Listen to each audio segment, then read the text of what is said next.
안녕하세요, 사랑하는 여러분. 오늘도 이 시간을 함께 해주셔서 진심으로 감사드립니다. 오늘은 아주 특별한 이야기를 나누고 싶습니다. 잠잘 때 옆에 두고 들으세요. 행복한 삶의 축복이 찾아옵니다라는 주제로 깊은 나눔을 해보겠습니다.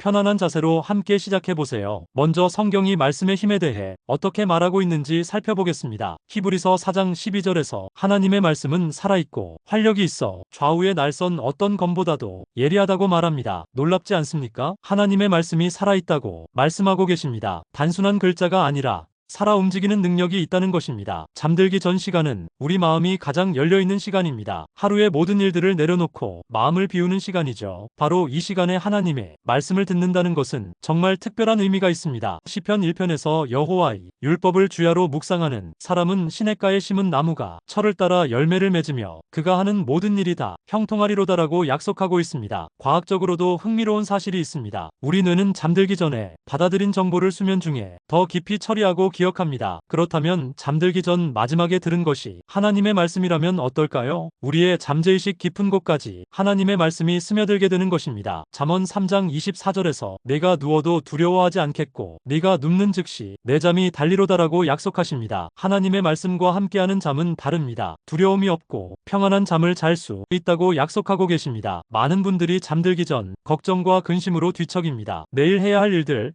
해결되지 않는 문제들, 인간관계의 어려움들이 머릿속을 맴돌며 잠들기 어렵게 만들죠. 하지만 빌립보서 4장의 말씀처럼 아무것도 염려하지 말고 모든 일에 기도와 간구로 감사함으로 하나님께 아뢰라. 그리하면 하나님의 평강이 너희 마음과 생각을 지키시리라고 하십니다. 염려 대신 말씀을, 불안 대신 감사를, 두려움 대신 평강을 선택할 수 있게 됩니다. 성경을 보면 하나님은 종종 밤 시간에 당신의 백성들과 특별한 만남을 가지셨습니다. 야곱이 야복강에서 하나님의 사자와 씨름한 것도 밤이었고 사무엘이 하나님의 음성을 처음 들은 것도 밤이었습니다. 예수님께서도 종종 새벽에 기도하셨죠. 왜 하나님은 밤 시간을 특별하게 사용하실까요? 첫째, 밤은 조용한 시간입니다. 세상의 모든 소음이 멈추는 시간이죠. 낮에는 들리지 않던 하나님의 세미한 음성이 들릴 수 있는 시간입니다. 둘째, 밤은 우리가 가장 솔직해지는 시간입니다. 낮에는 여러 사람들 앞에서 연기를 하며 살 때가 많지만 밤에는 진짜 자신의 모습과 마주하게 됩니다. 셋째,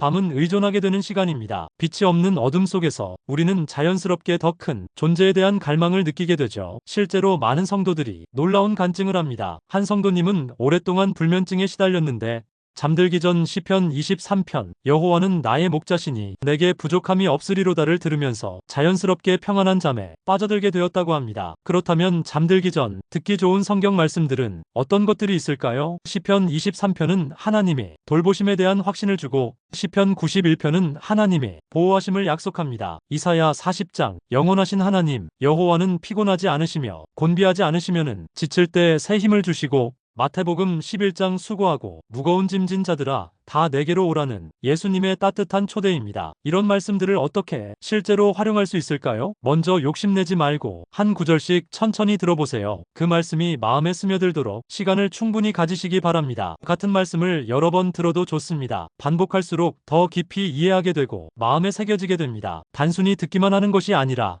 그 말씀이 나에게 주는 의미를 생각해보며 들어보세요. 그리고 말씀을 들은 후에는 간단한 기도로 마무리해보세요. 하나님께 감사를 드리고 그 말씀대로 살게 해달라고 기도하시기 바랍니다. 하지만 몇 가지 주의사항이 있습니다. 가족들에게 강요하지 마세요. 본인부터 먼저 시작하고 자연스럽게 함께 할 수 있도록 유도하세요. 매일 하지 못했다고 자책할 필요 없습니다. 할 수 있을 때 하는 것만으로도 충분합니다. 형식에 얽매이지 마세요. 각자에게 맞는 방법을 찾아보세요. 그리고 인내하세요. 변화는 하루아침에 일어나지 않습니다. 잠들기 전 말씀을 들을 때 나타나는 변화들이 있습니다. 마음의 평안을 얻고 관계가 회복되며 영적으로 성장하게 됩니다. 또한 지혜와 분별력이 생기고 감사와 기쁨이 늘어납니다. 이런 변화들은 꾸준히 지속할 때 조금씩 나타나는 것입니다. 갈라디아서 6장에서 우리가 선을 행하되 낙심하지 말지니 포기하지 아니하면 때가 이름에 거두리라고 약속하십니다. 포기하지 않고 꾸준히 할 때 반드시 열매를 거두게 될 것입니다. 이사야 55장에서 하나님께서 내 입에서 나가는 말도 헛되이 내게로 돌아오지 아니하고 나의 기뻐하는 뜻을 이루며 내가 보낸 일에 형통하리라고 약속하십니다. 하나님의 말씀은 절대 헛되이 돌아오지 않습니다. 반드시 그 목적을 이루고야 맙니다. 사랑하는 여러분,